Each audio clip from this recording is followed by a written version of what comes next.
Tamar Braxton, because finally it looks like we may have an answer on why she got kicked off of The Real. Now, I know I said I was over this story, and I am over this story because I just want this case to be solved. Like, this is like an episode of Unsolved Mysteries that just never ends. It's like, oh God, somebody put a fork in it, please, because that hoe was done. Now, Tamar Braxton was over there on her podcast, Under Construction. She was interviewing Nene Leakes, and they were both talking about the realities of reality TV and how real life and reality TV is not the same. I could have told y'all that, but there's only so much sympathy I can give them. You build a name off of reality TV, you get rich off of reality TV. You knew what you were signing up for before you did it. Now, the people that did reality TV in the 90s and early 2000s, maybe they didn't get the gravity of what they were doing. But anybody after like 05 that signed up for reality TV, you kind of know the formula and you know how it is. But when it's pitched to you and it's sold to you, you're looking at the money and you're looking at the fame, you're going to get off of it. And so you do it. And then you get mad later when you're chewed up, used, abused, and got mental health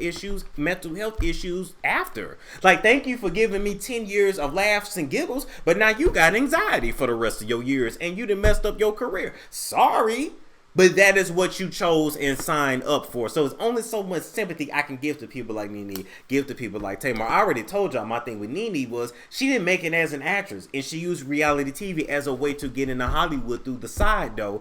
And when it didn't work, well, it's just kind of like, okay, the heyday is over. Now it's time to move on. But low-key, Real Housewives of Atlanta need to dig in their pockets and go ahead and bring Nene back, because that shit has been dry. Anyway, so Tamar Braxton on Under Construction. Let me read y'all the quote that she said, all right? She said, I heard a rumor, allegedly.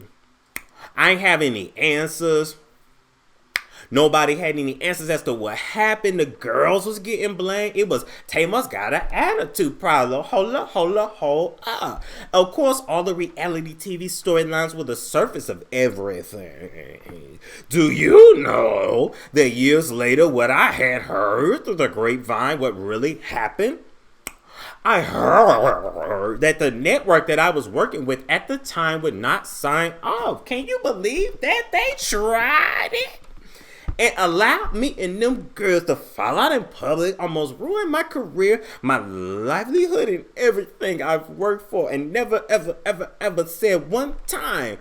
Didn't say, okay, you're the star of the network. We're going to have a meeting with you. We don't want you to do the show no more. At least give me hold up. At least give me a holla hands up. But no, pulled the plug and ain't say nothing and allowed Lonnie to take the fall and Adrian and Jeannie, Tamara and myself.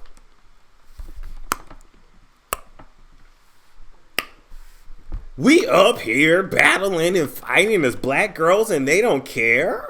Scratching and battling and pointing fingers? We're not on a reality show. This is real life. When does reality TV stop being reality TV? Hold up. WeTv tried it. They tried it. They did. Now, what do y'all think about my Tamar voice? I kind of went into Valley Girl there for a minute. I literally kind of went into like Valley Girl. Oh my God, I tried though. I really tried. Hallelujah. And I never figured out why Tamar talks like that. She, hold on. You tried it. I tried, all right? I really tried. Okay. Anyway, moving right along, let me explain this to you because you guys may not understand this. When you sign on to reality shows, it's pretty much like they own you. They own your likeness, your character, and your name. Damn, that sounds like slavery. But anyway, let me explain it to you. So when you sign up with a reality show, you're of course working through a production company, but you're also working with the network. So you have to follow rules of their production company and also follow the rules of the network, which is like the general umbrella around all of it. Now, what happens is, number one, they usually sign you up for so many seasons up front that you can't really back out. So you will sign, and it's your first season, and they start you with a certain salary. And they say, okay, if you want to sign, if you want to be on this show, you got to sign for 6 seasons.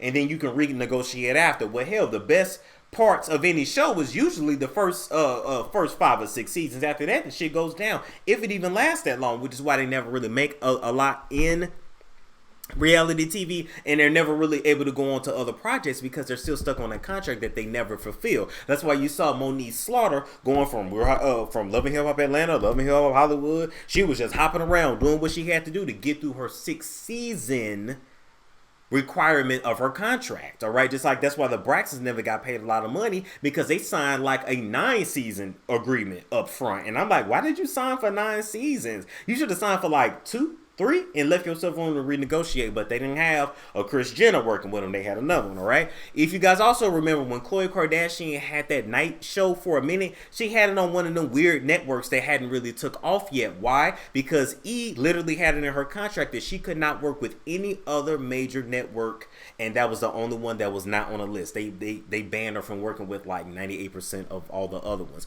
When you sign up to do these TV shows, they literally say any other network, any other projects you want to do that's on TV, because WeTv, that's TV, Fox TV. Right now, if Tamar wanted to do a movie, that's something different, but it's on the same playing field.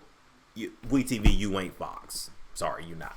All right, y'all both built these networks off of niggas, to be honest. We need reparations from Fox, CBS, ABC, HBO, all y'all. But they say you can't be on a competing network unless we approve it. So season by season that was renewed of The Real, WeTV had to actually communicate with Fox to actually sign off on it, all right? For whatever reason, Tamar has now heard that WeTV would not give clearance for Tamar to be on the following season when her contract was up for renewal.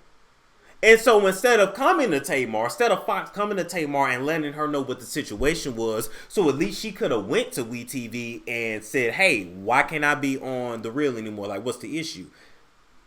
They just let her go, never said anything, and allowed the drama that transpired to keep the show going. Because you got to keep in mind, Tamar was literally the comedic relief. Well, they had a comedian up there that ain't that damn funny, but Tamar was the comedic relief of the show and the big personality of the show. So if I'm gonna let you go, I'm not gonna let you know that I'm gonna let you go, because I already know how you are. You're a ticking time bomb. So I'm gonna literally let you spaz out on social media, lose your mind, blame everybody, and then people are still gonna tune in because now you blame the girls for getting you fired, and people are gonna tune in just to drag the girls on the panel. They're not gonna, if Tamar leaves amicably, then everybody else is going to leave the show amicably too. But if you still create a drama there, if you still create, because by Tamar blaming and blocking Adrian and Lonnie and them on social media after she got fired, that created drama, tension, that created news on social media that kept the show going. These shows on TV ain't shit without social media, and so they used that buzz to carry them over until fans were over the fact that Tamar was gone, and then they could just forget about it and never address it. But what's done in the dark will always come to the light. It always will. And out of all the theories that Tamar has presented on why she got fired, I'm kind of believing this one, because it can happen. Because at the end of the day, when you sign in them networks, you are property and a product, and they will do whatever they have to do to keep ownership of you, and they don't really have to tell you nothing. Embrace Pangea is a black-owned health and wellness brand that has solidified themselves as being able to take care of your yoni. But guess what? They do more than just service your yoni. Yes, as a matter of fact, Embrace Pangea has products to cover you from head to toe, inside and out. And in particular, let me tell you about a couple products that I personally use. Number one is the herbal tooth powder that is better than any toothpaste that you will get over the counter. It will get your teeth clean and help your teeth to maintain a natural white shade. And in addition to that, the advanced botanical mouthwash is something that we all should have in our medicine cabinet. Now, when you look at a bottle like this with 25 potent herbs like echinacea, golden cell, don't laugh at me if I mispronounce that, you know what I meant. We need these natural ingredients in our mouth rinses so that we can fight tooth decay, gingivitis, all of that plaque, halitosis, and overall poor oral hygiene. Okay, so if you want to get a good clearance when you go to the dentist, get you some Embrace Pangea. And in addition to that, make sure you use my code STORM to get 10% off your order and check out today.